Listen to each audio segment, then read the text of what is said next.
Welcome back. Quick little video. We got lightning popping up to the north. That's the severe storm that's popping up in Fort Scott, Kansas. So not gonna get the full flash for the full bolt. We're just gonna see little puffs of light. We're gonna get something similar to this probably in an hour.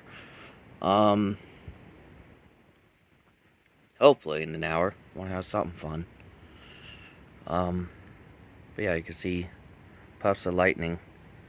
So there's that.